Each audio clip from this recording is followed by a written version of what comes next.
Hello friend, SDM online study channel में आपका स्वागत है। आज हम बात करने वाले हैं एलएमआरसी के सिलेबस के बारे में।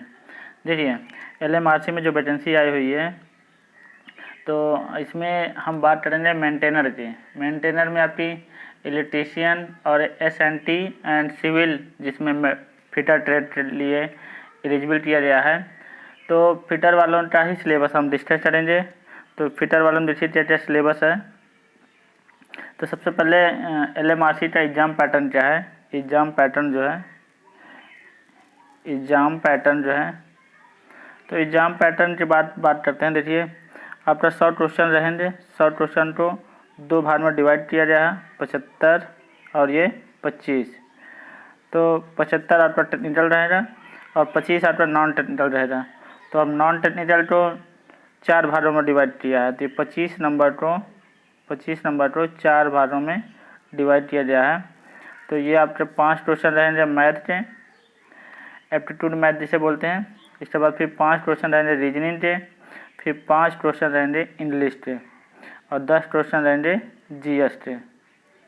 तो इस हिसाब से 25 क्वेश्चन को 4 भागों में डिवाइड किया गया है। तो एलएमआरसी का जो क्वेश्चन आएंगे फिटर के लिए, तो इसमें 100 क्वेश्चन आएंगे, ठीक है। 100, 75 और 25 में डिस्ट्रीब्यूट किया गया है। तो अब बात करते हैं टेक्निकल सिलेबस क्या होगा। तो टेक्निकल का आपको सिलेबस पूरा पता होना चाहिए, क्वेश्चन कहाँ से पूछे जाते हैं। तो बात करते हैं लीनियर मेजरमेंट। पहला टॉपिक है आपका लीनियर मेजरमेंट। इसमें इट्स यूनिट्स एंड डिवाइडर्स, जो डिवाइडर्स होंगे, कैलिपर्स और centre punch and dot punch, their descriptions and different types of hammers. इसके बाद फिर use for the V block marking table. V block आपने पढ़ा होगा, मार्किंग टेबल। इसके बाद फिर फिजिकल प्रॉपर्टीज की बात करते हैं। आप पूरा पढ़ सकते हैं, अच्छे से पढ़ लीजिए, सिलेबस आपको क्लियर हो जाएगा तो आसानी होगी। तो फिजिकल प्रॉपर्टीज में देखिए, फिजिकल प्रॉपर्टीज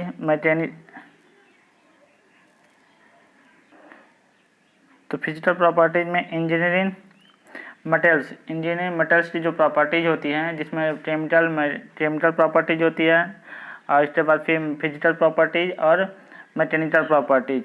तो इलेक्ट्रिकल प्रॉपर्टीज के भी क्वेश्चन कुछ पूछे जाते हैं। तो आपको मैकेनिकल प्रॉपर्टीज पूरा पढ़ना है, जिसमें आपके सिलेबस में है metal colour, weight, structures and conductivity, magnetics, diffusibility, specific durability. इसके बाद मैकेनिकल प्रॉपर्टीज में आ जाइए। मैकेनिकल प्रॉपर्टीज में ductility, malleability and hardness, toughness, brittleness, toughness, इसके बाद टेंसिटी और इलास्टिसिटी। ये सारे टर्म्स आपके इस सिलेबस में दे रखे हैं। इसके बाद फिर प्रिसीजन इंस्ट्रूमेंट जो होते हैं, जिसमें वर्नियर कैलिपर्स, इसका principle, construction and graduation, readings and use, इसका यूजेज कहाँ इसका यूज किया जाता है और इसकी रीडिंग कैसे ली जाती है। Vernier bevel protectors, construction and graduation, readings use in care, इसके सावधानियाँ क्या क्या बरतनी चाहिए, वो सारी चीज़ें इसमें सिलेबस में दे रखा है। इसके बाद फिर आपका है डायल वर्नियर कैलिपर्स और डिजिटल वर्नियर कैलिपर्स, ये भी आपके सिलेबस में मेंशन दिए गए हैं। तो नेक्स्ट आपका है ड्रिलिंग। देखिए, ड्रिलिंग के बारे में बात करें तो ड्रिलिंग प्रोसेस में आपका common types of drills, common type जैसे मान लो बेंच टाइप, पिलर टाइप और रेडियल टाइप एंड इसके बाद फिर multiple drills machine. Multiple drill machine मतलब जिसमें बहुत सारे ड्रिल्स लगे हों, तो ऐसी मशीन के बारे में भी पढ़ना है, ठीक है। इसके बाद फिर determination of the tap drill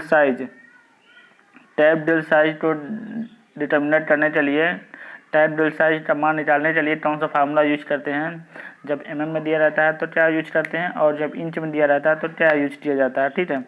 तो टैप ड्रिल साइज या ड्रिल साइज कितना होना चाहिए या टैप साइज कितना होना चाहिए, पिच, डायमीटर, सारी चीज़ें आपको पता होना चाहिए। तो ये सब पूरा सिलेबस में दे रखा है। इसके बाद फिर solders and composites of the various types of solders and they are the heatings, metals of the solderings, ions and flux types। इसके बाद selection and application of the joint. आपको कौन से मतलब फ्लक्स लेने हैं, कोई जॉइंट करना है तो उसमें कौन सा फ्लक्स आपको लेना है, तो सिलेक्शन ऑफ फ्लक्स। और इसके बाद फिर टाइप्स ऑफ जॉइंट, कितने प्रकार के जॉइंट होते हैं। इसके बाद नेक्स्ट सिलेबस, आगे जो सिलेबस है सेफ्टी एंड इम्प्रूवमेंट, ये रहा safety, importance of the safety and generals of the precautions and weldings of precaution and electric dash welding. तो इलेक्ट्रिक डैश वेल्डिंग करते समय क्या क्या सावधानियाँ बरतनी चाहिए, वो सारी चीज़ें आपको पढ़ना पड़ेगा। इसके बाद फिर RC acetylene welding. RC acetylene welding में क्या है, RC acetylene cutting machine, disruption part and use methods and handling cutting.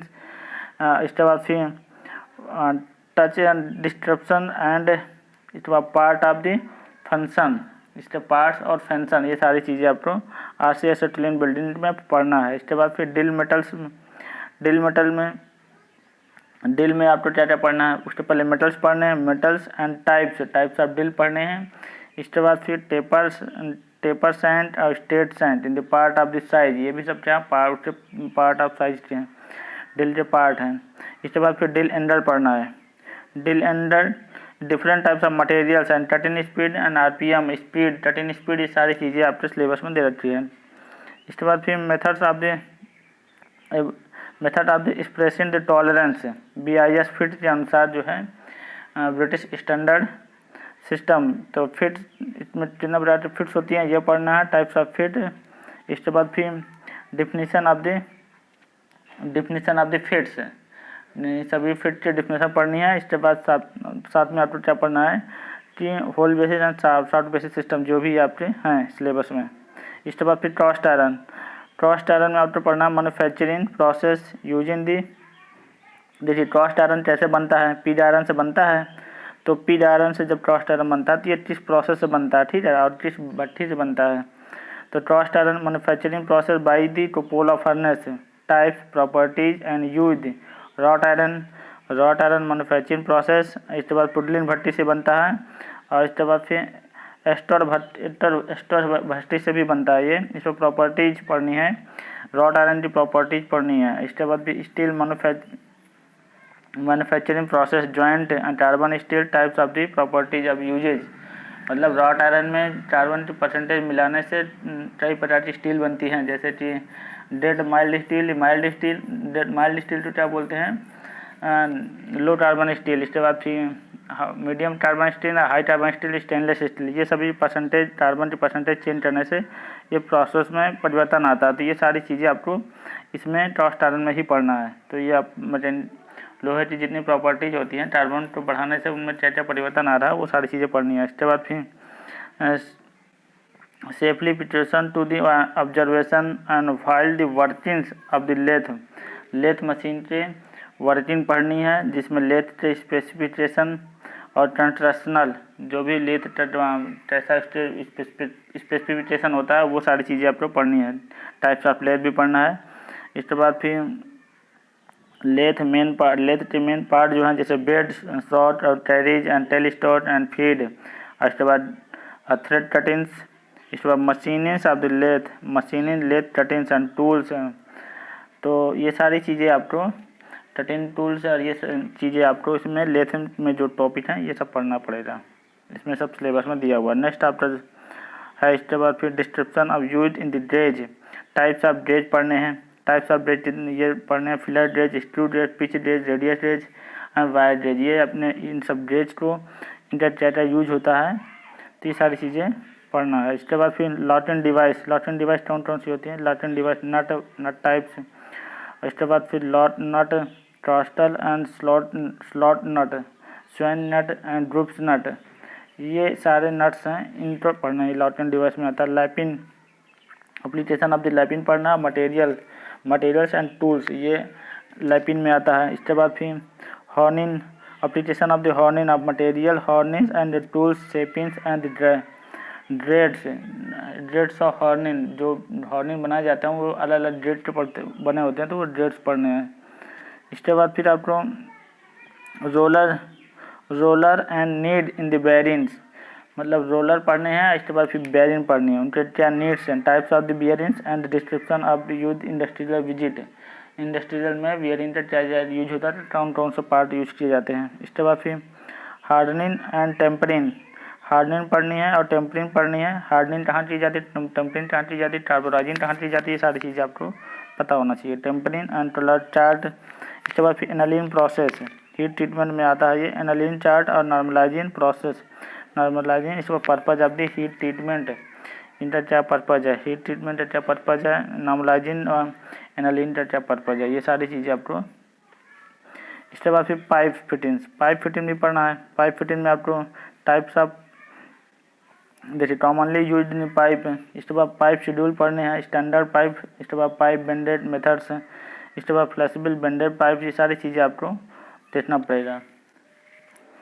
इसके बाद फिर standard pipe fitting, standard pipe fitting में मेथड में क्या होता है, फिटिंग करना, replacing of the fittings, repairing reaction the rain waters, ये जितने आपको पाइप फिटिंग से इंस्ट्रूमेंट हैं, बेंडिंग पाइप मशीन, ये सारी चीज़ें आपको इस सिलेबस में लिखा हुआ आप देख लीजिए क्या क्या पढ़ना है इसमें। इसी में से सब क्वेश्चन पूछे जाते हैं। नेक्स्ट आपका है पावर ट्रांसमिशन। पावर ट्रांसमिशन में आपको पढ़ना है जैसे बेल्ट से पावर ट्रांसमिट होती है, बेल्ट, रोप एंड इसके बाद फिर चेन, गियर, ये सारी चीज़ें पावर ट्रांसमिट में आती हैं। तो पावर ट्रांसमिशन में इसके बाद आपको ये भी पढ़ना है, टपलिन पढ़नी है, फ्लैंज टपलिन, इसके बाद Hooke's coupling and universal couplings and different between the universal couplings and Hooke's टपलिन्स।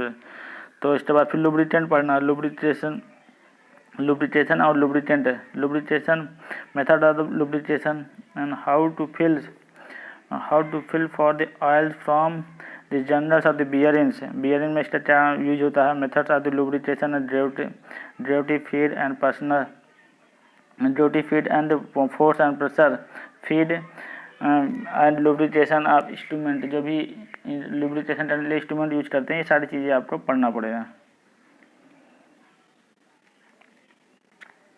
Next आपका है इंस्टॉलेशन। इंस्टॉलेशन मतलब जैसे आपका कोई भी वर्कशॉप इंस्टॉल करना होता है तो उसमें क्या क्या जरूरत पड़ती है, वो सारी चीज़ें पढ़ना होता है, जैसे मेंटेनेंस एंड ओवरहैंड। इसके बाद फिर machinery and engineering of equipment, hydraulic, pneumatic and symbols exercise in hydraulic pneumatic circuits. इसके बाद फिर क्या क्लच, टाइप्स ऑफ क्लच पढ़ने हैं। इसके बाद positive clutch, state tooth types and blood tooth types. इतना आपका सिलेबस है टोटल। फिटर में 24 चैप्टर्स हैं आपके, ये सारे चैप्टर्स आपको पढ़ने पड़ेंगे। थैंक यू दोस्तों, यही आपका सिलेबस है, इसी हिसाब से आप तैयारी करिए। आपका 17 तारीख को एग्ज़ाम है, 17 मार्च को, तो जिससे आपके चांसेस ज़्यादा हों।